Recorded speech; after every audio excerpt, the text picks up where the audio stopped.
Hello everyone, सरल education में स्वागत है आपका। उम्मीद करते हैं आपकी एग्ज़ाम की तैयारी काफ़ी अच्छी चल रही होगी। तो चलिए आज हम इस क्लास में देखने वाले हैं सरोजिनी नायडू जी की एक पोयम द ब्रोकन विंग्स।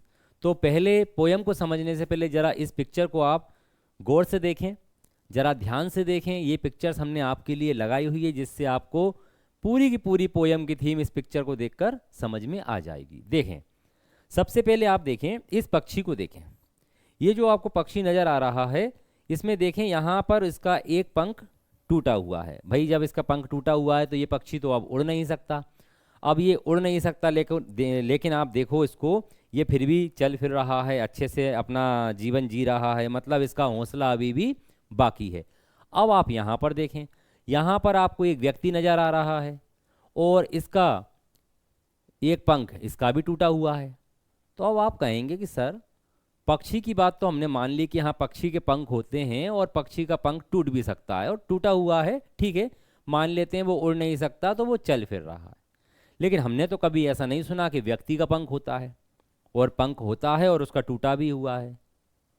तो मैं आपको बता दूं, ये बात सच है कि हाँ व्यक्तियों के पंख नहीं होते हैं, लेकिन इस प्रकार की पिक्चर से पोइटेस क्या समझाना चाहती है तो हम उसको समझते हैं। देखें, आप सबसे पहले ये समझें कि जो पक्षी है, तो पक्षी का पंख टूटा हुआ है और उसी टूटे हुए पंख के आधार पर ही कवि ने पोयम का क्या नाम रखा हुआ है, द ब्रोकन विंग्स, टूटा हुआ पंख। तो इसका क्या मतलब हुआ, इस पोयम के माध्यम से कवित्री जो हैं, हमारी पोइटेस जो हैं, क्या संदेश देना चाहती हैं, क्या मैसेज देना चाहती हैं, उसको हम बहुत ही सरल तरीके से समझते हैं। देखिए, मैं आपको बताता हूँ कि हमारा जो भारत देश है, हमारे जो भारत के लोग हैं, आपको पता होगा बरसों तक अंग्रेजी हुकूमत के गुलाम रहे हैं, अंग्रेजी सरकार के गुलाम रहे हैं। गुलामी किस प्रकार की, कि अंग्रेजों के अपने कुछ नियम होते थे, अंग्रेजों के कुछ अपने नियम कायदे ऐसे बनाए हुए होते हैं जिनको भारत वालों को या भारतवासियों को उनका पालन करना होता था। अब कोई व्यक्ति मान लो उन नियमों को पालन करना नहीं भी चाहता, उसको पसंद नहीं है वो नियम, तब भी मजबूरी में उन नियमों का पालन करना होता था हमें। इस प्रकार की हमारी गुलामी थी, ठीक है। अब जब कुछ लोगों को आभास हुआ, महसूस हुआ कि इन नियमों का पालन हम क्यों करें, ठीक है, अब ये उनको कैसे पता चला, तो कवित्री जो हैं, हमारी पोइटेस जो हैं, उस समय इस प्रकार से जो हमारे कवि हुआ करते थे, वो पोयम के माध्यम से, अपनी कविताओं के माध्यम से, अपने लेख के माध्यम से जनता को अवेयर करते थे, उनको जागरूक कराते थे कि हम हमारे देश में रहकर दूसरे लोगों के, दूसरी सरकार के नियमों को क्यों माने, हम उनकी गुलामी सहन क्यों करें। तो धीरे धीरे लोगों में इस प्रकार की जागरूकता उस समय कविताओं के माध्यम से, लेख के माध्यम से आती थी। अब कहीं ना कहीं अंग्रेजों को ऐसा महसूस हुआ कि इन कविताओं के माध्यम से या जो लेखकों के द्वारा जो लेख लिखे जाते हैं, इसके माध्यम से जनता में जागरूकता आ रही है। तो अंग्रेजी सरकार ने क्या किया कि उस समय के जो कवि हुआ करते थे उन पर एक रोक लगा दी कि अब आप ऐसा कुछ भी नहीं लिखेंगे। वो नहीं चाहते थे कि अब लोग स्वतंत्रता की बात करें। तो अंग्रेजों ने क्या किया कि हमारे जो कवि थे, हमारे जो पोएट थे पहले, उनकी लेख पे, उनके लिखने पर अंग्रेजी सरकार के द्वारा रोक लगा दी गई। जैसा कि आप जानते हैं कि जो कवि होते हैं, जो लेखक होते हैं, वो जो ऊंची उड़ान भरते हैं, जो अपनी बात लोगों तक पहुंचाते हैं, वो कविता के माध्यम से या अपने लेख के माध्यम से ही पहुंचाते हैं। तो एक प्रकार से हम कह सकते हैं कि जब सरकार ने उनके लेख पर, उनकी कविताओं पर रोक लगा दी, तो ये माना गया कि उनके पंखों को तोड़ दिया गया, मतलब वो अब अपनी बात को जनता तक नहीं पहुंचा सकते। बस इन्हीं सब बातों को देखते हुए जो हमारी पोइटेस हैं सरोजिनी नायडू जी, उन्होंने इस कविता को लिखा है और उसका नाम भी क्या दिया है उन्होंने, द ब्रोकन विंग्स, टूटा हुआ पंख। तो चलिए फिर हम इसको आगे समझते हैं। अब देखिए जरा, मैं आपको पोयम शुरू करने से पहले आपको बता दूं कि इसमें जो पोयम में हमने कुछ बिंदु जो लिए हैं, छाटे हुए हैं, काफ़ी महत्वपूर्ण बिंदु छांटकर इसमें लिए हुए हैं। मतलब जब आपका एग्ज़ाम आएगा उस समय आपको क्विक रिवीजन के लिए ये बहुत हेल्पफुल होंगे। तो आप देखते चलें, थोड़ा सा हम सरोजिनी नायडू जी के बारे में पहले जान लेते हैं और इनके बारे में जो डिटेल में अगर हम चर्चा करेंगे तो वो हम बायोग्राफी में करने वाले हैं। तो चलिए हम शुरू करते हैं। देखें जरा, इंट्रोडक्शन सरोजिनी नायडू। तो इंट्रोडक्शन में हम देखेंगे सबसे पहले ये बेसिक जानकारी जो है इनकी वो आपको पता होना चाहिए। क्वेश्चन अगर आपका आता है एग्जाम में कि सरोजिनी नायडू जी का जो है पूरा नाम क्या है, तो मैं आपको बता दूं इनका पूरा नाम है सरोजिनी चट्टोपाध्याय नायडू। ये इनका पूरा नाम है। अभी हमें क्या पता है केवल इनके बारे में, सरोजिनी नायडू। तो हमें पूरा नाम याद रखना है तो क्या करेंगे हम, सरोजिनी चट्टोपाध्याय नायडू। यहाँ तक किसी को कोई दिक्कत नहीं होगी। चलिए, नोन एज, ये बड़ा ही महत्वपूर्ण क्वेश्चन बन सकता है इससे, इस लाइन से। ठीक है, अब अगर आपसे पूछा जाता है कि उनको और किस किस उपनाम से जाना जाता है, ठीक है, उनको क्या उपाधि दी गई है, तो उनको द नाइटिंगेल ऑफ इंडिया भी कहा गया है, भारत कोकिला भी कहा गया है, और मैं एक नाम और बता दूं आपको, भारत की बुलबुल भी उनको कहा गया है। ठीक है, बात वही है। तो अब ये किसने कहा है, तो ये आपको पता होना चाहिए। इनको सरोजिनी नायडू जी को ये उपाधि किसने दी थी, ये उपाधि दी है महात्मा गांधी जी ने। ठीक है, तो ये आपको याद रखना है। अब देखिए, हम इनकी कुछ बेसिक इन्फॉर्मेशन में हम ये देख लेते हैं कि इनका जन्म कब हुआ है। तो 13 फरवरी 1879, 1879, ये याद रखना है आपको कि ये इनका जन्म का सन है। ठीक है, इस ईयर में इनका जन्म हुआ है। क्या, 13 फरवरी 1879। कहाँ हुआ है, हैदराबाद, इंडिया। अब हम बात करते हैं उनकी मृत्यु की। तो मृत्यु कब होती है इनकी, 2 मार्च 1949। 1947 को भारत आज़ाद हुआ था। आज़ादी के 2 वर्ष बाद इनकी मृत्यु हो जाती है। कहाँ होती है, लखनऊ में और इंडिया। ये आपको याद रखना है। अब अगर आपसे पूछा जाता है कि इनके पिता का क्या नाम है, तो आपको इनके पिता का नाम याद रखना है। क्या नाम है, अघोरनाथ चट्टोपाध्याय। अब समझ में आया कि इनके पिता का नाम जो है उसके बाद सरनेम क्या लगाते थे, वो चट्टोपाध्याय। तो मैरिज से पहले इनका नाम क्या होगा, सरोजिनी चट्टोपाध्याय। ठीक है, अब मैरिज के बाद क्या जुड़ गया, सरनेम नायडू। तो इन्होंने अपना पहले वाला सरनेम नहीं हटाया, इसलिए पूरा नाम क्या हो गया इनका, सरोजिनी चट्टोपाध्याय नायडू। आपने एक और उसमें देखा होगा फिक्शन में, क्या, अनीता देसाई। अब अगर अनीता देसाई जी का पूरा नाम पूछा जाएगा तो आपको पता होगा उनके पिता का नाम जो था उसमें पीछे क्या लगाते थे सरनेम, वो मतलब सरनेम क्या लगाते थे, मजूमदार। तो अनीता देसाई का पूरा नाम क्या है, अनीता मजूमदार देसाई। तो ऐसे आपको याद रखना है। ठीक है, अब हम देखें इनकी माता का नाम क्या है, मदर का नाम क्या है।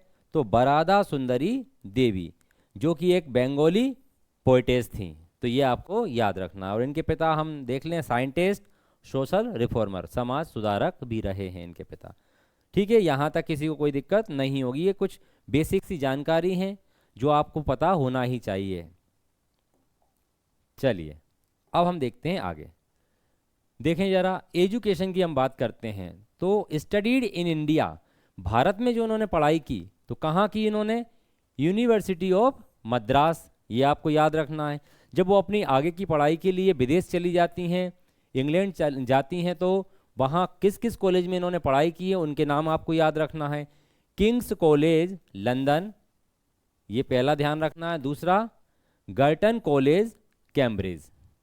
तो पहला कॉलेज कौन सा हुआ, किंग्स कॉलेज, और दूसरा कौन सा है, गर्टन कॉलेज। ठीक है, तो किंग्स कॉलेज लंदन और गर्टन कॉलेज कैम्ब्रिज। ठीक, चलिए अब हम देखें प्रोफेशन की बात करें, पेशा क्या था इनका, क्या काम करती थी। तो हमें मालूम है पहले से कि ये पोइटेस हैं, हम उनकी कविताएं पढ़ रहे हैं। क्योंकि वो पोइटेस हैं इसीलिए हम उनकी कविताएं पढ़ रहे हैं। ठीक है, ये कवित्री हैं, फ्रीडम फाइटर और स्वतंत्रता सेनानी भी रही हैं इन्होंने। कई ऐसे स्वतंत्रता संग्राम रहे हैं, स्वतंत्रता की जो लड़ाई रही उसमें इन्होंने पार्टिसिपेट किया है, और पॉलिटिशियन भी रही हैं। ठीक, फेमस फॉर, और किस चीज़ के लिए फेमस रही हैं, मतलब ऐसी क्या बात थी इनके अंदर, क्या क्वालिटी थी जिसके लिए ये फेमस रही है। तो सबसे बड़ी बात क्या है, ये जो पोइटेस थी और किस प्रकार के पोएम लिखती थी, ये पेट्रियोटिक पोएम्स। मतलब ज़्यादातर उस समय जो माहौल था देश में वो इस प्रकार का था, देशभक्ति वाला माहौल। तो वो देशभक्ति के ऊपर पोयम लिखा करती थी। और इनकी जो पोइट्री थी उसकी एक सबसे बड़ी खास बात क्या थी, उसे गाया जा सकता था, मतलब लिरिकल थी वो, ठीक है, लिरिकल पोइट्री, इसके लिए ज़्यादा फेमस रही है। लैंग्वेज ऑफ राइटिंग, और उन्होंने किस लैंग्वेज में अपने पूरे लेख लिखे हैं, कविताएं लिखी हैं, तो वो है इंग्लिश। ये आपको याद रखना है। चलिए अब देखें जरा बेसिक इंफॉर्मेशन ऑफ पोयम। अभी हम बेसिक इंफॉर्मेशन किसकी देख रहे थे, हमारी पोइटेस की, कि पोइटेस का क्या नाम है, उनका पूरा नाम क्या है, जन्म कब हुआ, मृत्यु कब हुई, उनके पिता का नाम क्या है, उनकी माता का नाम क्या है। अब हम बात करते हैं basic information of poem. Poem का क्या नाम है, द ब्रोकन विंग्स। तो इस पोयम की कुछ बेसिक जानकारी जो है वो आपको पता होना चाहिए, क्योंकि देखिए मैं बता दूं आपको, आप पढ़ रहे हैं कहाँ पर, सरल एजुकेशन पर। तो हमारी कोशिश यही रहेगी कि आपको हर एक बिंदु ज़्यादा बड़े बड़े पैराग्राफ में ना समझाते हुए उन पैराग्राफ का पूरा निचोड़ निकाल के आपको मुख्य बिंदु से अवगत कराया जाए, जिससे आपका समय भी बचेगा और आपको वो जल्दी से याद भी हो जाएगा। तो मैं आपको बताऊं, जब भी आप पढ़ने बैठें तो एक कॉपी या रजिस्टर जो भी आप लेकर बैठ सकते हैं बैठें, और एक पेन लेकर बैठें। पढ़ते समय पहली बार में ही नोट्स बनाएं। देखो अगर हम ऐसा सोचेंगे कि अभी हम पढ़ लेते हैं, देख लेते हैं और फिर बाद में फिर एक बार और देखेंगे फिर हम नोट्स बनाएंगे, नहीं, एक रफ रजिस्टर लेके बैठें और अपने हिसाब से उसको नोट्स बनाना चालू कर दें। फिर अगर आपको लगता है भविष्य में कुछ सुधार करना है तो दूसरी बार कर लें, कोई बुराई नहीं है। लेकिन जब पहली बार जब पढ़ते हैं हम, तो पूरा फोकस हमारा उसी चीज़ पर रहता है और पहली बार में बहुत अच्छी नोट्स बनती है, ठीक है। तो ये आप ध्यान रखें। चलें अब देखें हम basic information of poem. Poem की कुछ जो आधारभूत जानकारी है, बहुत ही महत्वपूर्ण जानकारी है, वो सबसे पहले आपकी है फुल टाइटल। अगर क्वेश्चन आता है आपके एग्जाम में कि जो ब्रोकन विंग है इसका फुल टाइटल क्या है, तो आपको ये रट लेना है, बिल्कुल ध्यान से देख लें। The broken wing songs of love, death and destiny, ये इसका फुल टाइटल है। एक नज़र देखना है, बहुत हमें रट्टा नहीं मारना है, ठीक है, एक नज़र देख लें इसको। अब अगर बात आती है पब्लिश कब हुई ये पोयम, तो हमें याद रखना है 1917 में ये पब्लिश हुई है, 1917 में ये पोयम पब्लिश की गई, ठीक है।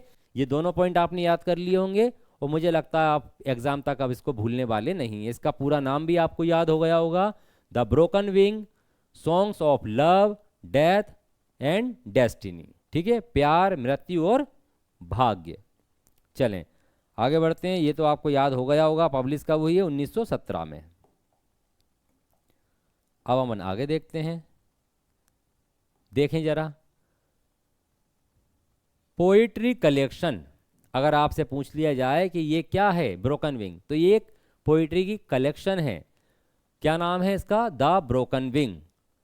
लिरिकल पोइट्री है, ये अभी हमें मालूम है सभी को, ठीक है। अब ये हमने एक बुक से उठाया हुआ है पूरा कंटेंट, कि जो कलेक्शन है ये पोइट्री का, तो ये पूरा आप देख सकते हैं यहाँ पर, ठीक है, ये इस प्रकार से, तो ये पूरा कलेक्शन है।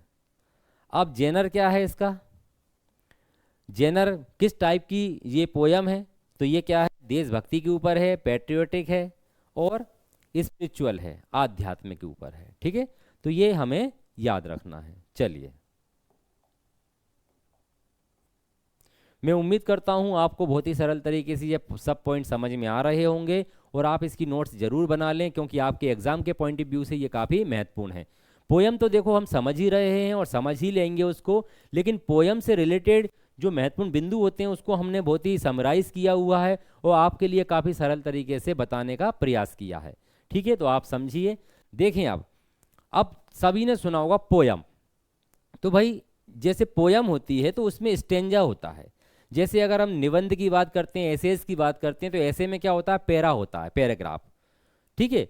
और पोयम में क्या होता है, जो पोयम का जो पैराग्राफ टाइप से जो होता है वो स्टेंजा कहलाता है, ठीक है। और मैंने स्टेंजा के ऊपर भी अलग से वीडियो बनाया है जो कि आपके कोर्स में है, तो सभी जो महत्वपूर्ण टॉपिक है उनकी वीडियोस आपको कोर्स पर मिल जाएंगे। देखें वही टॉपिक चल रहा है भी हमारा। टॉपिक क्या है, बेसिक इंफॉर्मेशन ऑफ पोयम, ठीक है। अब स्टेंजा इन पोयम, पोयम में जो स्टेंजा है, कितने स्टेंजा हैं इस पोयम में, ये आप बिल्कुल रट लें। 2 स्टेंजा हैं इसमें, 2 स्टेंजा, ठीक है।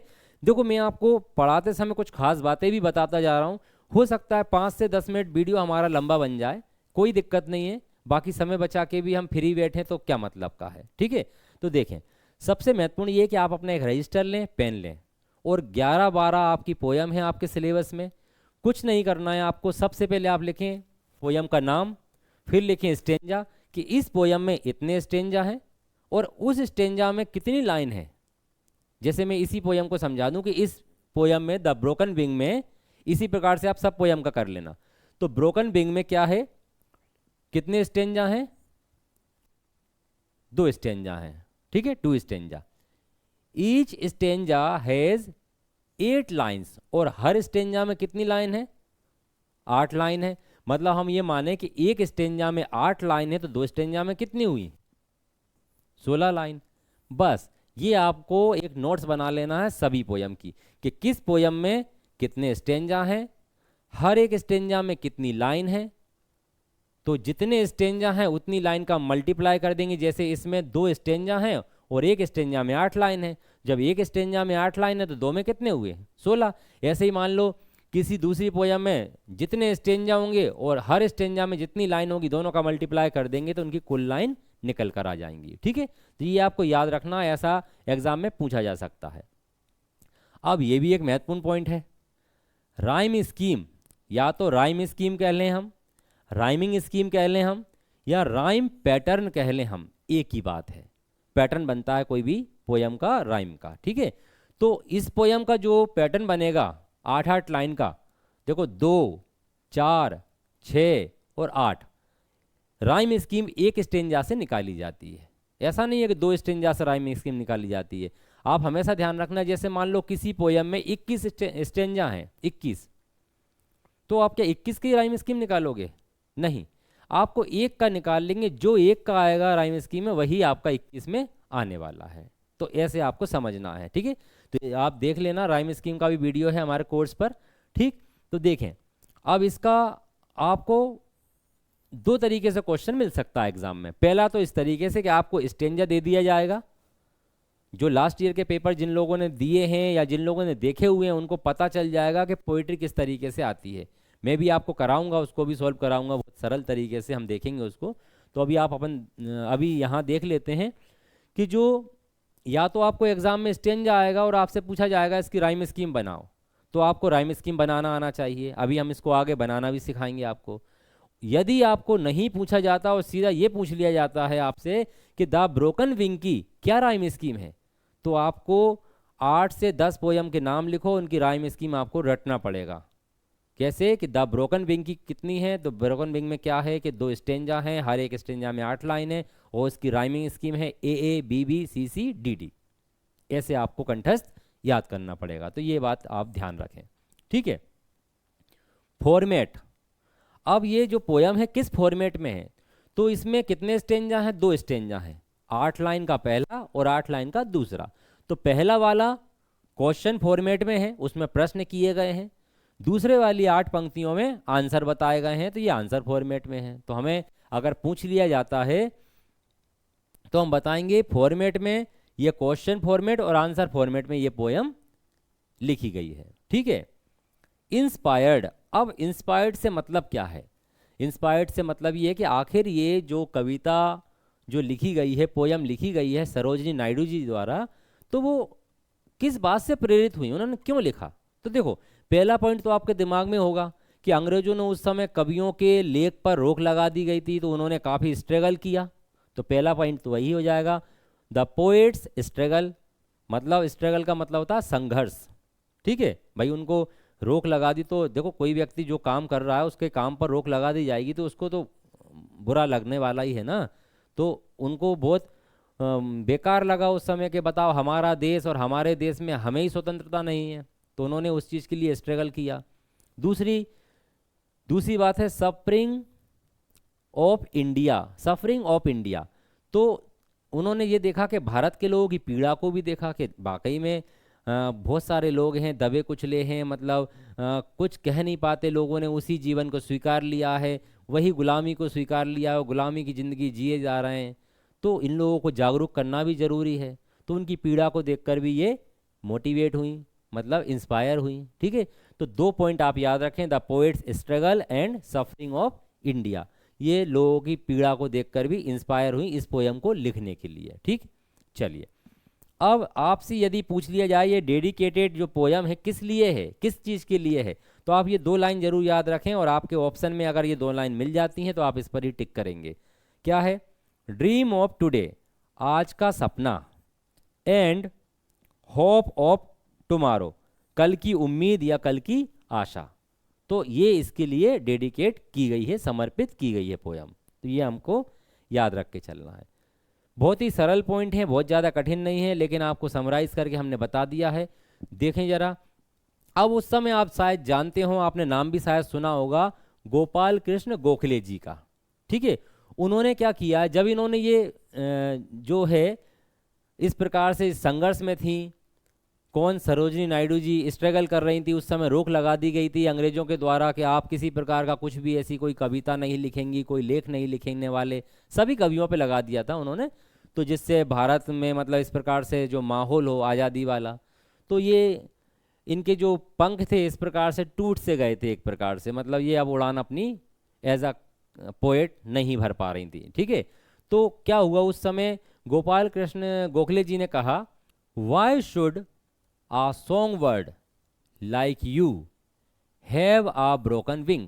गोपाल कृष्ण गोखले जी लिखते हैं कि आपकी जैसा जो सॉन्गबर्ड है उसके पंख टूटे हुए क्यों हैं। मतलब ये कहना चाहते हैं गोपाल कृष्ण गोखले जी इस लाइन के माध्यम से कि आप जो इतनी प्रतिभाशाली हैं, इतनी टैलेंटेड जो हैं, हाँ, आप उसके बावजूद भी आप इतने बंधन में हैं, आप इतनी दुखी हैं क्यों हो, आपके पंख टूटे हुए क्यों हैं। मतलब वो वही बात कहना चाहती हैं। तब इसी के उत्तर में जो सरोजिनी नायडू जी हैं उन्होंने एक कविता लिखी है, द ब्रोकन विंग्स। ठीक है, ये देखिए हमने एक बुक से पूरा का पूरा आपको ये रेफरेंस दिया है, इस प्रकार से जो हमने लिखा है ये बुक के रेफरेंस में ही लिखा हुआ है। ठीक है,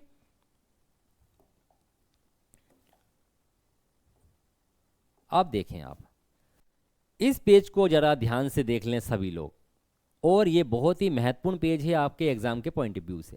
क्या लिखा है देखें, बेसिक इंफॉर्मेशन ऑफ पोयम। हालांकि मैंने आपको पहले बता दी है, फिर भी आप देखें, एग्जाम के समय एक नज़र में रिवीजन करें, मतलब इन पॉइंट को आपको देखकर जाना ही है, और इन कुछ पॉइंट को जो डिटेल में समझाना है वो मैं अभी आपको आगे समझाऊंगा। तो क्या क्या देखना, चलो इसका क्विक रिवीजन कर लेते हैं। बताइए जल्दी से, पोएट का क्या नाम है द ब्रोकन विंग का? Sarojini Chattopadhyay Naidu, complete. Form of poem, poem का क्या रूप है, किस फॉर्म में पोयम लिखी गई है?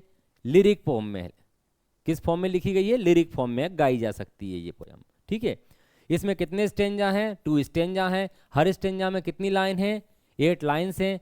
तो जब एक स्टेंजा में 8 लाइन है तो 2 स्टेंजा में कितनी हो जाती हैं? 16 लाइन हो जाती हैं हमारी। चलिए अब हम बात करते हैं राइम स्कीम की या राइम पैटर्न की। तो क्या है इसका? A A B B C C D D, 8 line है, ध्यान रखना। ए ए बी बी सी सी और डी डी, ये 8 लाइन है आपकी, और ये राइम स्कीम है इसकी।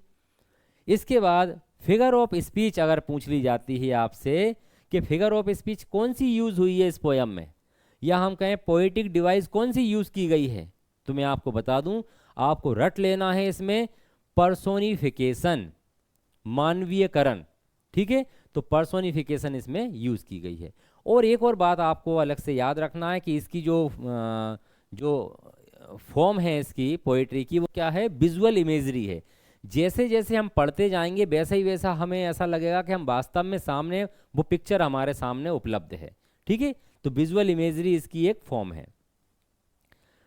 पोयम की स्टाइल क्या है? तो ये रिफ्लेक्टिव है।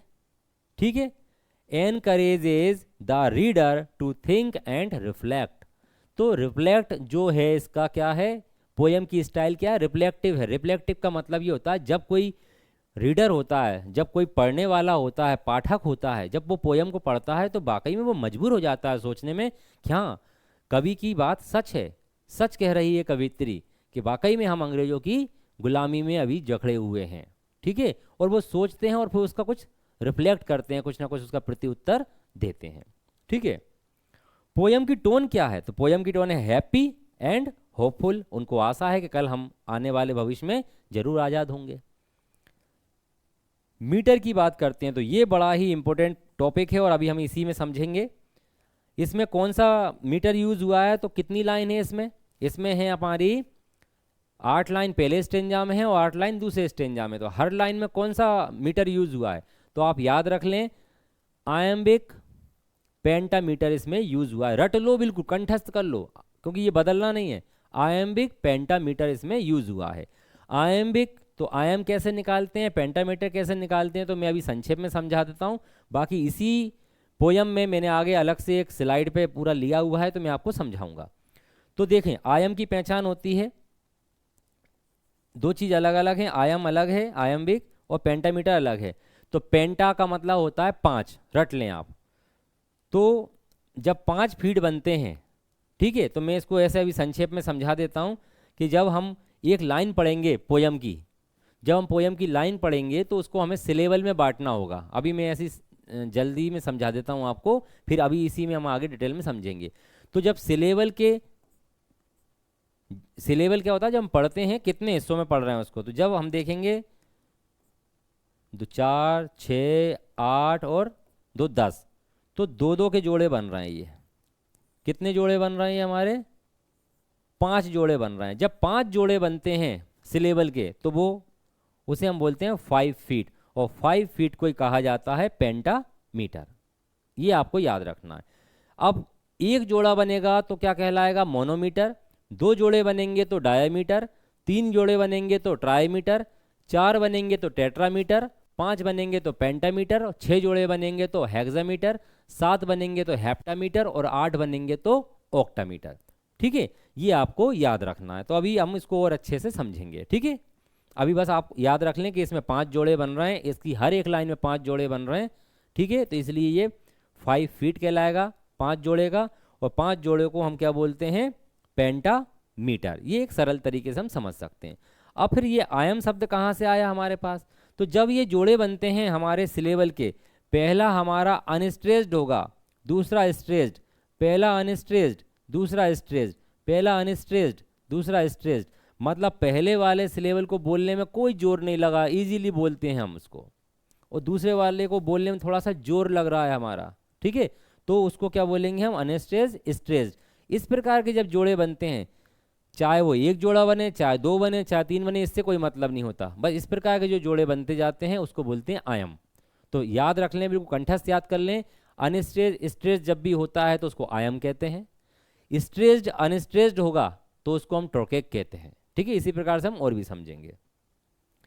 थीम की अगर बात करते हैं, इसमें आपसे पूछ लिया जाए इस पोयम की थीम क्या है, तो आपको याद रखना इसमें स्ट्रगल है एंड सफरिंग है। बताया गया है कैसे भारतवासी संघर्ष कर रहे हैं अपनी आज़ादी के लिए, और कितनी पीड़ाओं से गुजर रहे हैं, वो कितनी सफरिंग से गुजर रहे हैं। ये सब कुछ इस पोयम में बताया गया, और उसकी थीम को रखा गया है कि भारत के जो लोग हैं उनकी पीड़ा का मतलब बयां किया गया, उनकी पीड़ा को बताया गया है इस पोयम के माध्यम से। चलिए अब हम पोयम समझते हैं, तो देखें जरा ध्यान से। तो चलिए फिर हम पोयम को समझना चालू करते हैं। सबसे पहले हम बता दें कि इसमें 2 स्टेंजा हैं। पहले स्टेंजा में क्वेश्चन के बारे में बात की गई है और दूसरे स्टेंजा में उसके आंसर बताए गए हैं। ठीक है, तो सबसे पहले हम पहला स्टेंजा देखते हैं। पहले स्टेंजा को हम शुरू करते हैं। देखें जरा। The great dawn breaks, the mournful night is past. यहाँ जो डॉन है, डॉन का मतलब भोर से है, भोर मतलब सुबह।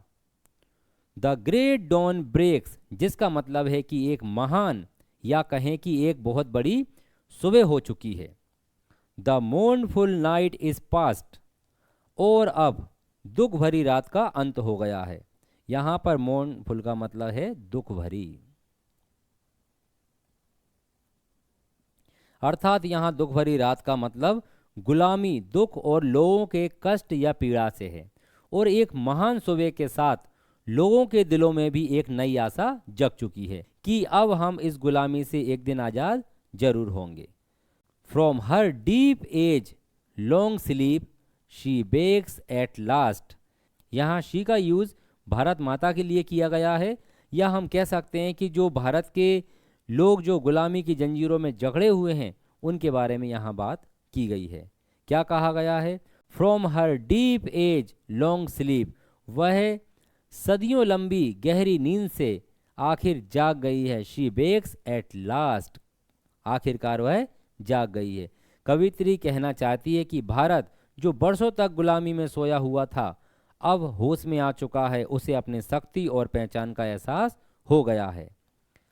Sweet and long slumbering words of gladness of, यहाँ पर मैं आपको बता दूं कि यहाँ स्लम्बरिंग का मतलब झपकी या छोटी सी नींद से है, ठीक है, और बर्ड्स का मतलब कलियों से है, और ओप का मतलब यहाँ पर खिलने से है, खिलना। तो हम यूं कहें कि मधुर और लंबी झपकी लेने के बाद खुशियों की कलियां अब खिल उठी हैं। जिस तरह बसंत आने पर कलियां खिलती हैं, उसी तरह आज़ादी की हवा से भारत की खुशियां जाग उठी हैं। मतलब चारों तरफ ऐसा माहौल हो गया है कि अब आज़ादी के लिए लड़ाई लड़ी जाएगी और सब लोग अब आज़ादी प्राप्त कर कर ही रहेंगे। Fresh lives to the returning winds of hope, यहाँ विंड्स ऑफ होप से आशय है आज़ादी की उम्मीद या आशा, और फ्रेश लिप्स से मतलब है नई पीढ़ी या नए लोगों से है, जिन्हें अब आज़ादी वापस मिलने की जो आशा है, जो उम्मीद है, अब वे सब उसकी बातें कर रहे हैं। Our eager hearts renew their radiant flight, क्या मतलब है इसका? चलिए हम समझते हैं। आवर ईगर हार्ट्स, यहाँ ईगर का मतलब उत्सुक है और रेडिएंट का मतलब उज्जवल से है, अर्थात हमारे उत्सुक दिल अब उनकी निराशा से निकलकर आशा, आत्मविश्वास और नए भविष्य की उड़ान भरने के लिए फिर से तैयार हैं, वे फिर से रिन्यू हो चुके हैं। Towards the glory of renascent light, यहाँ ग्लोरी से आशय गौरव या महानता से है, और रेनासेंट का मतलब पुनर्जन्म या फिर से उभरने से है। यहाँ कवित्री का आशय यह है कि भारत अब अज्ञान और गुलामी के अंधकार से निकलकर नवजीवन, प्रकाश और गौरव भविष्य की दिशा में हमें ले जा रहा है। Life and our land await their destined spring, यहाँ डेस्टाइन स्प्रिंग से मतलब है निश्चित बसंत, स्वतंत्रता रूपी वसंत। हमारा जीवन और हमारा देश अपनी निश्चित स्वतंत्रता, सुख, समृद्धि और नव जीवन की प्रतीक्षा कर रहे हैं। कवित्री का विश्वास है कि जैसे हर सर्दी के बाद बसंत आता ही है, वैसे ही भारत के जीवन और भूमि में भी स्वतंत्रता और खुशहाली का समय निश्चित रूप से आएगा। Destined spring. Songbird why dost thou wear a broken wing, मैं आपको यहाँ बता दूँ, यहाँ जो डोस्ट का मतलब यहाँ पर डस्ट से है और दाउ का मतलब यहाँ पर यू से है।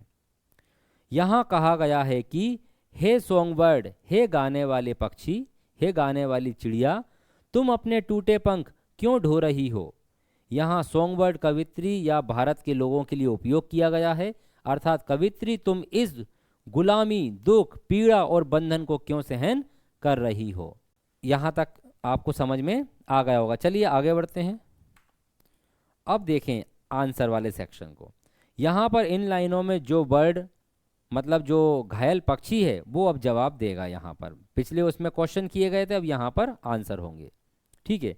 देखें जरा, shall spring that wakes mine ancient land again, यहाँ कहा गया है कि भारत जो लंबे समय से दुख, गुलामी और अंधकार में था, अब बसंत के आने से फिर से जाग उठेगा, अर्थात ये बसंत मेरे प्राचीन भारत के सोए हुए लोगों को फिर से जगा देगी। शेल स्प्रिंग, ठीक है। चलिए आगे बढ़ते हैं। Call to my wild and suffering heart in vain, यहाँ वाइल्ड और सफरिंग हार्ट का आशय है बेचैन और दुखी हृदय या दिल से है। इन वैन का आशय बेकार या व्यर्थ से है। इस पंक्ति में कवित्री अपने दुख और बेचैन हृदय की पीड़ा व्यक्त करती हैं कि क्या नई आशा और आज़ादी की आवाज़ मेरे इतने दुखी और बेचैन हृदय को जगा पाएगी या फिर यह पुकार बेकार चली जाएगी। और fate's blind arrows still the pulsing note. यहाँ फेट्स ब्लाइंड एरोज का मतलब है भाग्य के अंधे तीर, ऐसे दुख जो बिना कारण चोट पहुंचाते हैं। और पल्सिंग नोट का मतलब यहाँ पर है जीवन की धड़कन, आशा, आत्मा की आवाज़ से है। इस पंक्ति में कवित्री को डर है कि भाग्य के कठोर और अंधे प्रहार कहीं जीवन, आशा और गीत की धड़कन को शांत ना कर दें। Ope my far reaching frail unconquered throat. अब यहाँ पर क्या है आप समझें जरा। मतलब सदियों से अंग्रेजों के अत्याचारों से भले ही हमारा शरीर कमज़ोर हो गया हो, भले ही हमारा शरीर कैसा हो गया हो, फ्रेल हो गया हो, कमज़ोर हो गया हो, लेकिन हमारी हिम्मत, हमारा हौसला अभी भी बाकी है, जिससे अब हम उन्हें भारत से भगाकर अपनी स्वतंत्रता हासिल करके ही रहेंगे। अब वे हमारी आवाज़ दबा नहीं सकते। ठीक है, चलिए। और a big bleeding pinion don't और टायर। यहाँ ब्लीडिंग पिनियन का मतलब है खून से लहूलुहान पंख।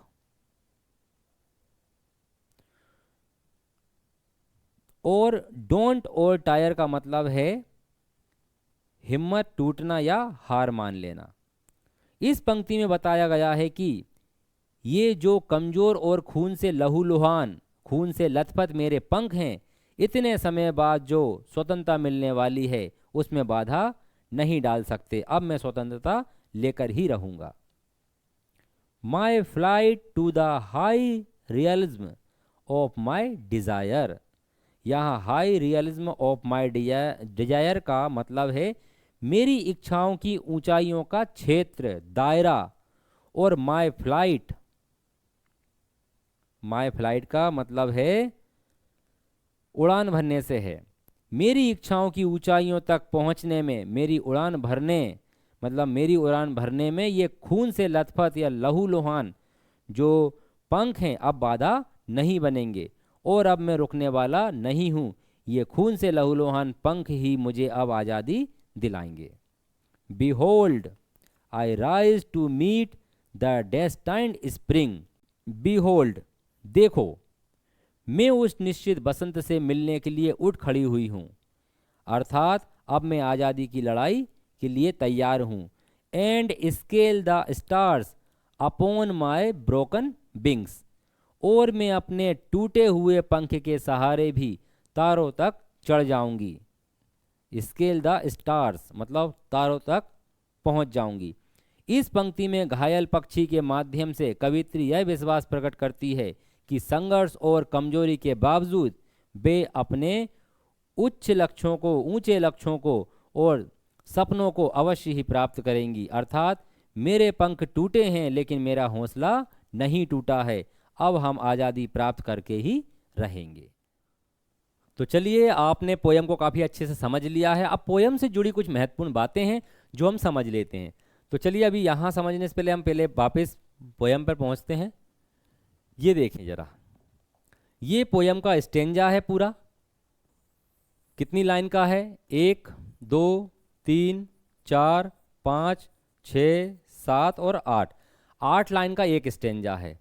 और दूसरा स्टेंजा भी कितनी लाइन का है? 8 लाइन का। इस प्रकार से 16 लाइन हो जाती हैं। ठीक है, ये पूरा स्टेंजा कहलाता है। अब हम देखें इसकी राइम स्कीम कैसे निकालेंगे हम। तो राइम स्कीम हमेशा लाइन के अंत में जो वर्ड होता है उसके माध्यम से निकाली जाती है। ठीक है, अब इसके तरीके क्या होते हैं राइम स्कीम निकालने के? देखो, या तो हम लास्ट के जो 2 हमें अक्षर नज़र आ रहे हैं जो जिसको हम लेटर कहेंगे, या तो हम इनको देखें ST, या फिर लास्ट का एक भी देख सकते हैं हम T, केवल T। ठीक है, 2 तरीके तो ये हो गए। तीसरा होता है इसको हम बोलकर देखें। जब बोलने से जो तुक बनती है, ठीक है, तो उस तुक के माध्यम से हम इसकी राइमिंग स्कीम निकालते हैं।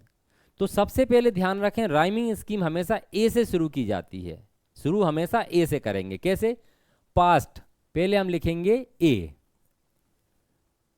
अब हमने देखा पास्ट, अब हम दूसरा पढ़ें लास्ट।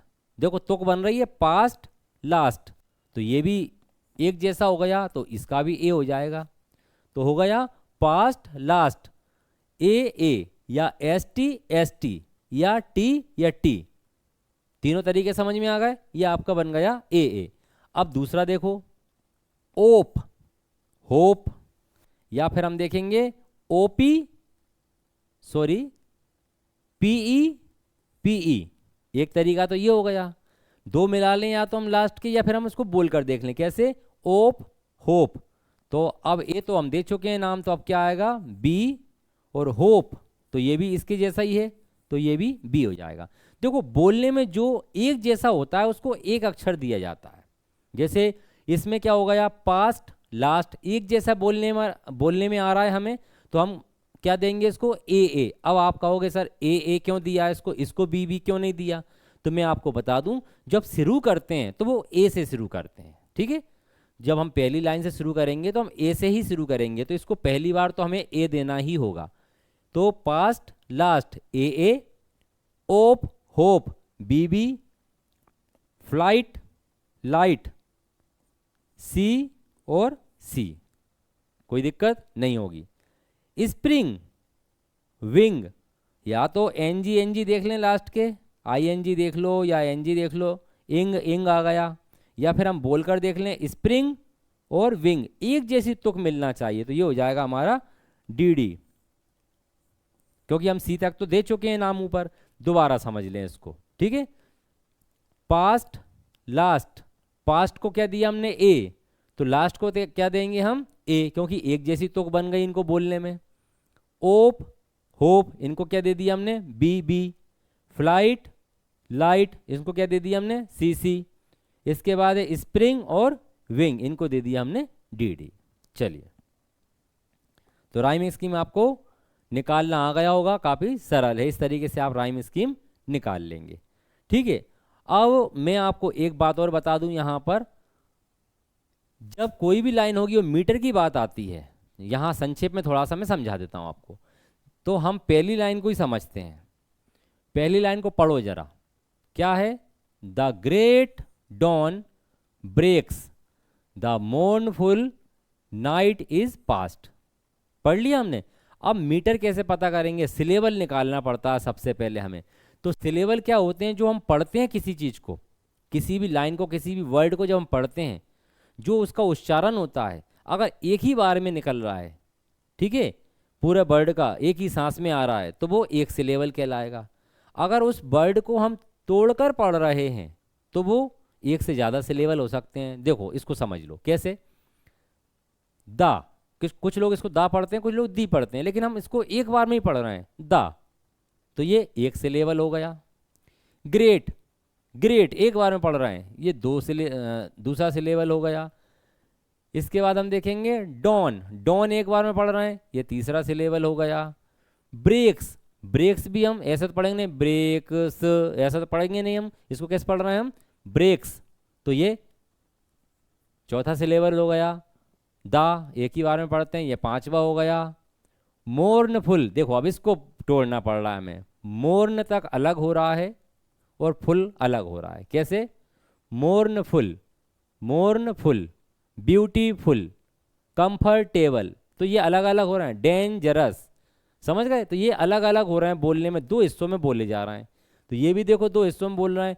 मोर्न फुल, तो मोर्न अलग हो गया, फुल अलग हो गया, तो यहाँ पर मोर्न हो जाएगा 6वें नंबर का सिलेबल और फुल हो जाएगा 7वें नंबर का। कोई दिक्कत नहीं होगी यहाँ तक। नाइट एक बार में बोलना है हम, तो ये 8 हो गया। इज एक बार में बोलना है, ये 9 हो गया। पास्ट एक बार में बोलना है, ये 10 हो गया। तो समझ में आ गए हर एक लाइन में कितने सिलेबल हैं? 10 सिलेबल हैं। जब 10 सिलेबल होते हैं तो उनके जोड़े बनाए जाते हैं।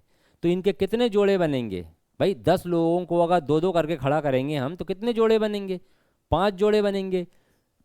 2 ये हो गए, 2 ये हो गए, 2 ये हो गए, 2 ये हो गए और 2 ये हो गए। इस प्रकार से 5 जोड़े बनेंगे। जब 5 जोड़े बनते हैं तो वो पेंटामीटर कहलाता है। क्या कहलाता है वो? पेंटामीटर। और जब हम उसको पढ़ेंगे दा को हम जल्दी पढ़ रहे हैं, मतलब ये अनस्ट्रेस्ड है, इस पे जोर नहीं लग रहा। ग्रेट, तो इस पे जोर लग रहा है, ये स्ट्रेस्ड है।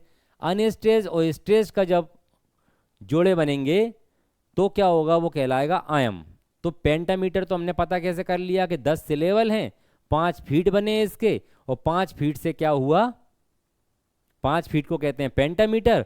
और अनस्ट्रेस्ड और स्ट्रेस्ड का जब जो कॉम्बिनेशन होता है इसका, तो वो कहलाता है आयम। तो आयम्बिक पेंटामीटर ये यूज हुआ है इसमें। ठीक है, अभी हम आगे और अच्छे से समझ लेंगे। चलिए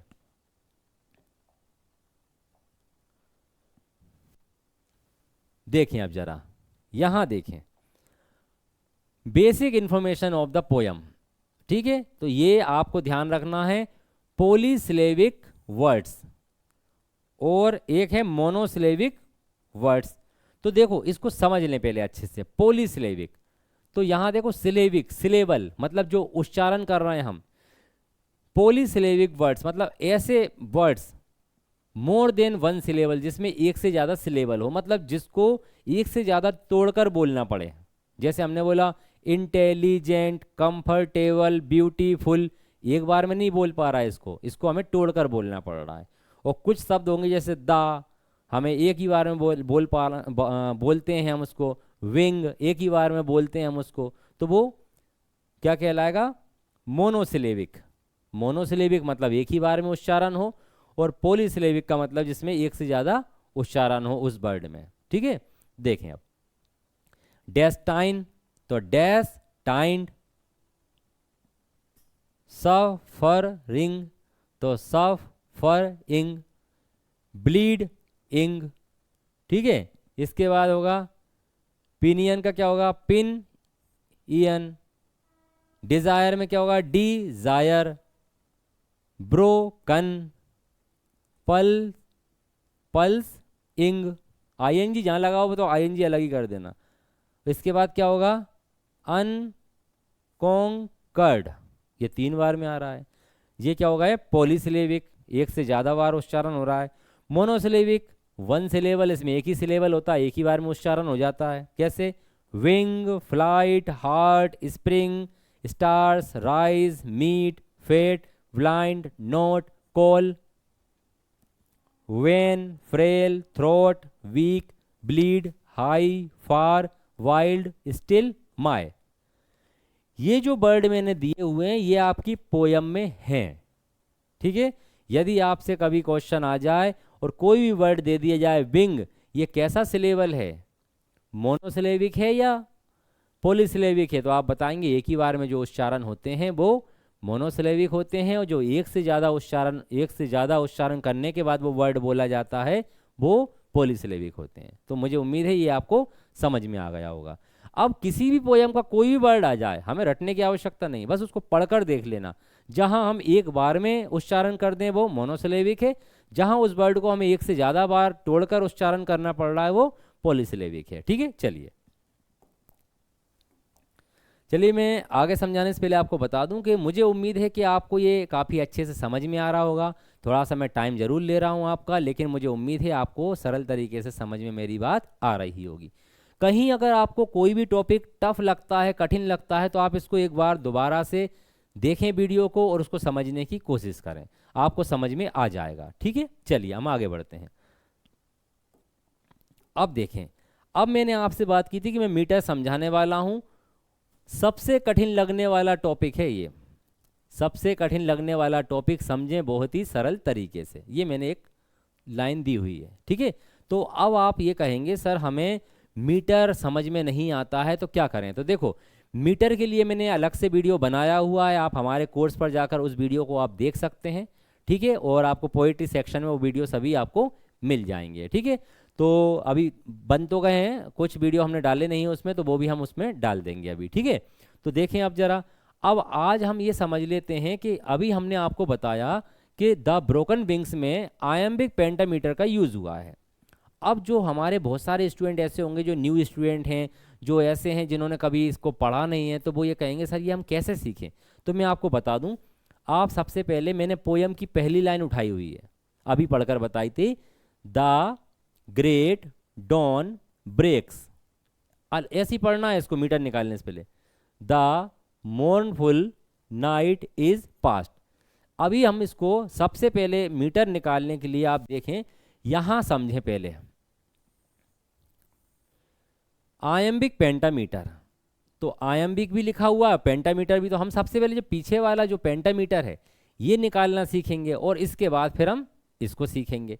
तो पहले हम पेंटामीटर कैसे निकालेंगे, तो मैं आपको बता दूं, आप थोड़ी सी गिनती याद कर लें। 1 से 1 2 3 4 5 6 7 और 8, 8 तक गिनती याद कर लें। कैसे? 1 को कहेंगे मोनो, 2 को कहेंगे डाई, 3 को कहेंगे हम, लो मैं लिख देता हूं, 1 को कहेंगे मोनो, 2 को कहेंगे हम डाई, 3 को कहेंगे हम ट्राई, 4 को कहेंगे हम टेट्रा, 5 को कहेंगे हम पेंटा, 6 को कहेंगे हम हेक्सा, 7 को कहेंगे हम हेप्टा, 8 को कहेंगे हम ऑक्टा। बताओ यहां तक कोई दिक्कत? ये गिनती तो आप याद कर लेंगे। अब जिस दिन आपने ये गिनती याद कर ली उसको आप तब चुटकियों में कर लेंगे। ये कैसे देखें? सबसे पहले आप देखें, 1 को क्या कहेंगे, आंख बंद करके देखो, मोनो, 2 को क्या कहेंगे हम डाई, 3 को क्या कहेंगे ट्राई, 4 को कहेंगे टेट्रा, 5 को कहेंगे पेंटा, 6 को कहेंगे हेक्सा, 7 को कहेंगे हेप्टा, 8 को कहेंगे ऑक्टा। ठीक है, ये जो मैं टॉपिक आपको समझा रहा हूं ना, देखो ये बहुत महत्वपूर्ण टॉपिक है। आप YouTube पे चले जाएं, आपको बहुत सारे वीडियो मिल जाएंगे पोयम के। और पोयम का कुछ नहीं है, लाइन पढ़ो, उसको हिंदी ट्रांसलेट कर लो, या आप भी कर लोगे। इतना कठिन काम पोयम को ट्रांसलेट करना नहीं है, पोयम को समझना नहीं है। पर पोयम से रिलेटेड जो क्वेश्चन बनते हैं वो मीटर वाले क्वेश्चन बनते हैं। ठीक है, इस प्रकार के क्वेश्चन को हम कैसे करेंगे ये हम समझ कर ही कर पाएंगे। तो सबसे पहले तो 8 तक गिनती सीख लो। चाहे आप चाय पी रहे हो, खाना खा रहे हो, चलते फिरते बोलते रहो, मोटरसाइकिल चला रहे हो, 4 व्हीलर चला रहे हो, तो आप मतलब ऐसा नहीं टकरा मकरा मत जाना, मतलब थोड़ा मतलब समझ के थोड़ा सा ठीक है ना, मतलब ऐसा मत करना गाड़ी चला रहा है और हमें सामने कोई दिखे ही नहीं। तो जब भी आप फ्री हो, ठीक है, जिस समय भी फ्री हो, घर पर फ्री हो, कहीं भी फ्री हो, तो आप इस गिनती को याद कर लें। मोनो, 1 को कहेंगे डाई, ट्राई, टेट्रा, पेंटा, हेक्सा, हेप्टा और ऑक्टा। ठीक है, तो ये हमें याद हो जाएंगे। अब आप कहोगे सर हमने गिनती तो याद कर ली, अब क्या करना है? देखो, जब गिनती आपको याद हो गई तो आपको ये देखना है कि जोड़े कितने बनेंगे। ये अपन को जोड़े के नाम देना है। ठीक है, जितने भी जोड़े बनेंगे वो मैंने अभी हिंदी में ही लिख दिया। ठीक है ना, जितने भी पेयर बनेंगे उसको देखना है अपन को। कैसे? सबसे पहली स्टेप होती है पढ़ा जाता है लाइन को। कैसे? आप देखो, पढ़ें अपन इसको। द ग्रेट डॉन, तो जो हम ये वर्ड पढ़ रहे हैं, जिस वर्ड को हम पढ़ रहे हैं वो सिलेबल कहलाता है। क्या कहलाता है वो? सिलेबल। अब कितनी बार में उस वर्ड को हम पढ़ रहे हैं, जैसे 1 बार में पढ़ रहे हैं तो वो 1 सिलेबल कहलाएगा। अगर उसी वर्ड को हम 2 बार में पढ़ रहे हैं तो वो 2 सिलेबल कहलाएंगे। देखें अपन कैसे समझेंगे। दा को पढ़ा हमने 1 बार में तो ये 1 सिलेबल हो गया। ग्रेट 1 बार में पढ़ा, ये 2 हो गया। डॉन 1 बार में पढ़ा, 3। ब्रेक्स 1 बार में पढ़ पा रहे हैं हम तो ये 4था सिलेबल हो गया। दा फिर हमने 1 बार में पढ़ लिया, ये 5वां हो गया। मोर्नफुल ये 1 बार में पढ़ा नहीं जा रहा हमसे, मोर्नफुल टूट रहा है कहीं ना कहीं, जैसे मैंने अभी समझाया था। मोर्नफुल, ब्यूटीफुल, ठीक है, कंफर्टेबल, डेंजरस, पावरफुल, तो ये क्या है? तोड़ कर बोलना पड़ रहा है, तो ये 2 हो जाएंगे, तो यहाँ से टूट जाएगा ये मोर्न और फुल। तो ये मोर्न हो जाएगा 6 नंबर का सिलेबल, मतलब वहाँ से गिनते हुए आ रहे हैं हम।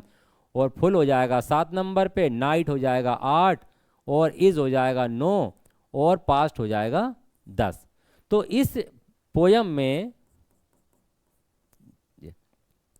इस पोयम की जो लाइन है इसमें कितने सिलेबल हैं? इसमें सिलेबल हैं 10।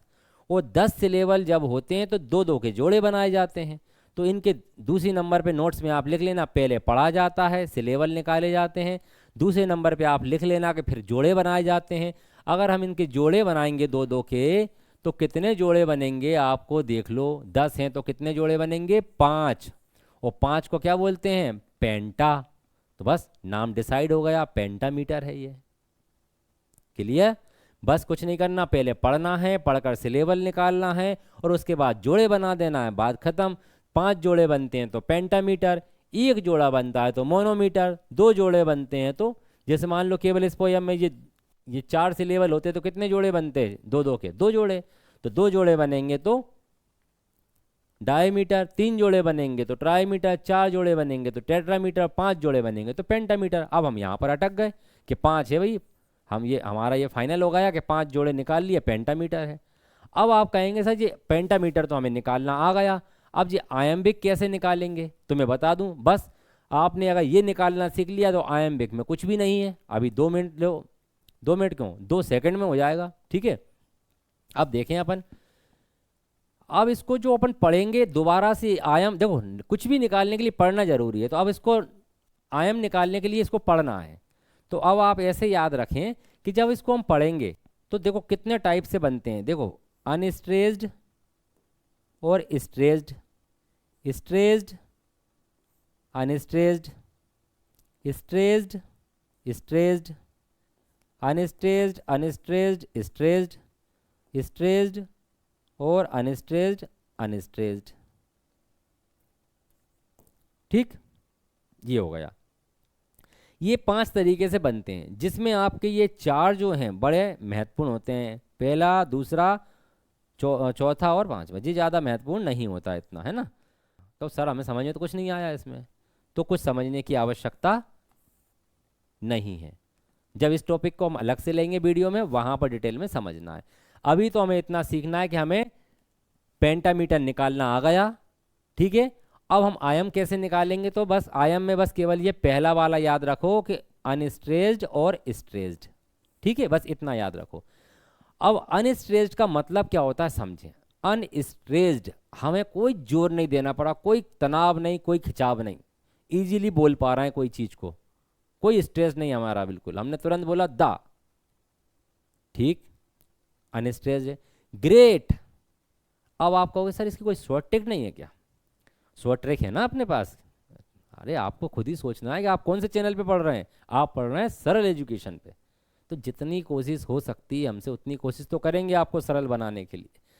तो शॉर्ट ट्रिक ये है, आप देखना किसी भी वर्ड में जो वोवेल्स होते हैं उसके माध्यम से आप देखो, जिसमें ज़्यादा वोवेल्स हों उसमें जो वोवेल्स का साउंड कैसा आ रहा है, लंबा साउंड आ रहा है तो मतलब वो स्ट्रेस है, ऐसे समझो आप उसको। देखो अब इसको मैं एक तरीके से बताता हूं कि ये क्या है, दा, हमने इसको बहुत ही सरल तरीके से पढ़ लिया, दा, ठीक, दा, बिल्कुल दा। अब इसको आप लिख लो, दा लिख लिया, इतना तो लिख लोगे। अब इसको लिखो जरा, ग्रेट, इसमें ताम झाम ज्यादा है, नीचे का भी ये रा आ रहा है, ऊपर मात्रा जा रही है, ग्रेट, तो समझ जाओ ये अनस्ट्रेस्ड है दा, और ग्रेट क्या है, स्ट्रेस्ड है। बताओ शॉर्ट ट्रिक समझ में आई। चलो अपन अगली शॉर्ट ट्रिक बता देते हैं। ये क्या लिखा है, डॉन, लिखो डॉन, डॉन, लिखो breaks, breaks,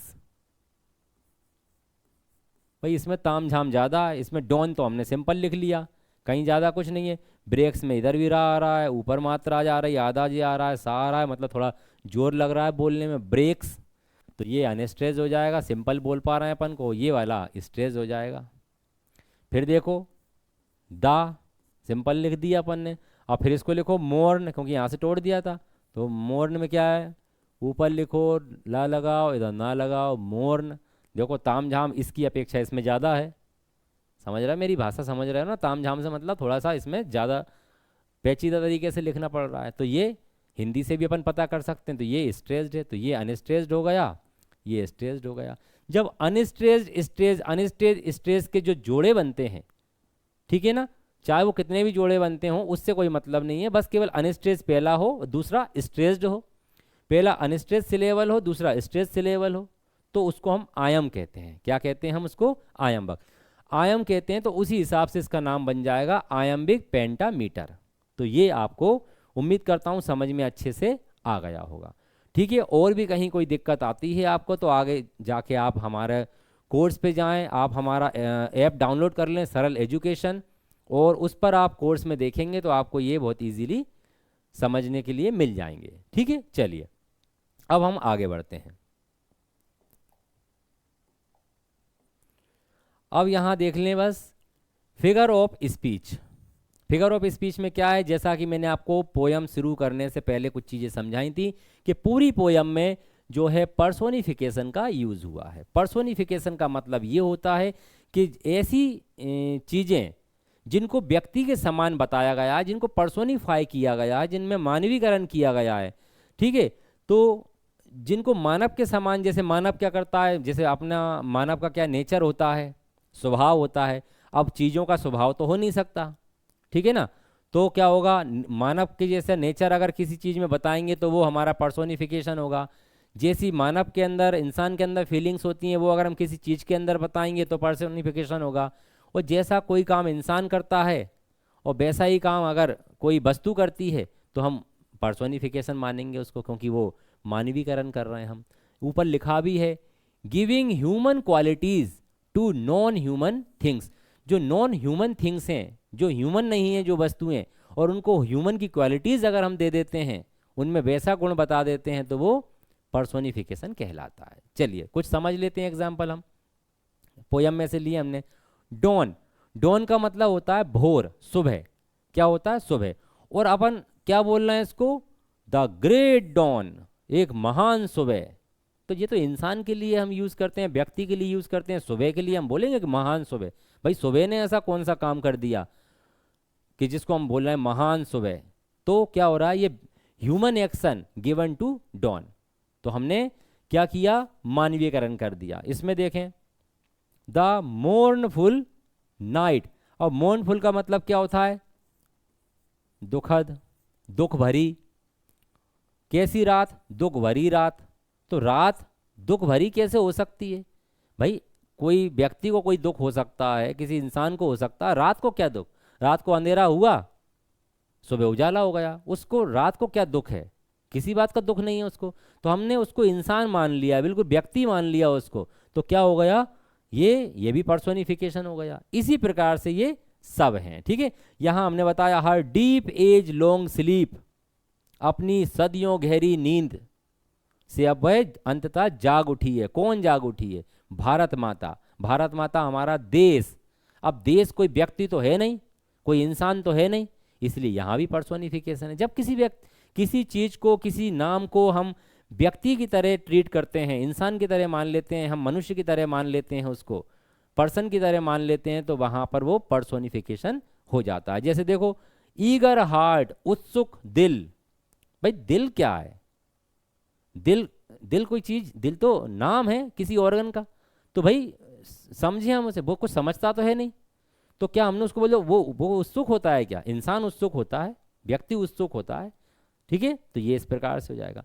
life and our land, मतलब हमारा जो जीवन है और जो हमारी भूमि है इंतजार कर रही है।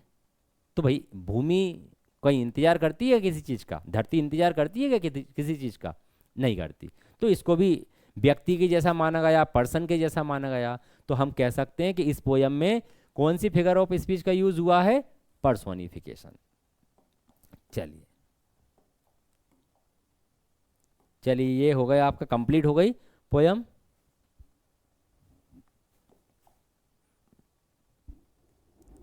चलिए ठीक है, तो मुझे उम्मीद है कि आपको काफ़ी अच्छे से ये पोयम अच्छे से समझ में आ गई होगी, और आप अपनी एक नोट्स बना लें और काफ़ी अच्छे से अपनी तैयारी करते रहें, ठीक है। तो चलिए, तो मैं आपको बता दूं, ऐसे स्टूडेंट जो एमपीटेट ग्रेड फर्स्ट की तैयारी कर रहे हैं वो ये चाहते हैं कि हम काफ़ी सरल तरीके से इंग्लिश लिटरेचर की तैयारी कर लें। कहीं ना कहीं उनको यदि दिक्कत आती है किसी प्रकार की, तो हमारे पास उनकी समस्या का समाधान है। आप प्ले स्टोर पर जाकर हमारा ऐप डाउनलोड करें। हमारे ऐप का नाम है सरल एजुकेशन। वहाँ पर जाने के बाद आप हमारे कोर्स को मात्र 499 रुपये में बाय कर सकते हैं। अभी ऑफर प्राइस चल रही है और आप मात्र 499 रुपये में संपूर्ण लिटरेचर वहाँ जाकर पढ़ सकते हैं। पोइट्री सेक्शन, जो कि एक बहुत ही कठिन सेक्शन माना जाता है, हमने उसे भी काफ़ी सरल करके आपको समझाया है। चाहे कैसा भी टॉपिक हो, आपको बहुत सरल लगने वाला है। यहाँ तक कि आपको हमने टेस्ट सीरीज़ भी उपलब्ध कराई है उस पर, हमारे ऐप पर। आपको MCQ उसके वीडियो भी वहाँ पर मिलने वाले हैं। और कुछ ऐसे टॉपिक्स हैं जैसे हमारे जो राइटर हैं उनके जो वर्क्स हैं उसको भी हमने शॉर्ट ट्रिक के माध्यम से याद करवाया हुआ है। तो आप जाइए, और मात्र 499 रुपये में इतना कुछ मिल रहा है, और अगर हम अभी भी सोच रहे हैं तो फिर वो आपकी मर्जी है, मैं कुछ नहीं कहूँगा इसके बारे में आगे। ठीक है, जितना मैं यूट्यूब पे पढ़ा रहा हूँ आप यहाँ भी पढ़ सकते हैं, कोई दिक्कत नहीं है ना। बाकी आपकी मर्जी है, यदि आप चाहते हैं कि थोड़ा सा डिटेल में समझें, काफ़ी चीज़ों को अच्छे से समझें, तो आप ऐप को डाउनलोड कर सकते हैं। हमारे ऐप का नाम है सरल एजुकेशन। आप प्ले स्टोर पर जाकर इसको डाउनलोड कर सकते हैं, और मात्र 499 रुपये में अभी वर्तमान में ऑफर प्राइस में हमारे कोर्स को बाय कर सकते हैं। यदि आपको किसी भी प्रकार की कोई समस्या आती है तो आप 9009232188 पर हमसे संपर्क कर सकते हैं। तो चलिए, अपनी तैयारी को आप जारी रखिए और पढ़ते रहिए। बिल्कुल मत सोचिए कि अभी नोटिफिकेशन नहीं आया, क्यों ना हम पढ़ाई को छोड़ दें या बंद कर दें, या हमारा समय खराब हो रहा है। इस प्रकार की अगर फिजूल की बातें आपके दिमाग में आ रही हैं तो उनको आज ही निकाल दें। रोज थोड़ा थोड़ा समय अपना देते चलें पढ़ाई में, और पढ़ाई को जारी रखें। आपका सिलेक्शन निश्चित होगा, ये मेरा विश्वास है। चलिए हम मिलते हैं। Thank you very much. जय हिंद, जय भारत।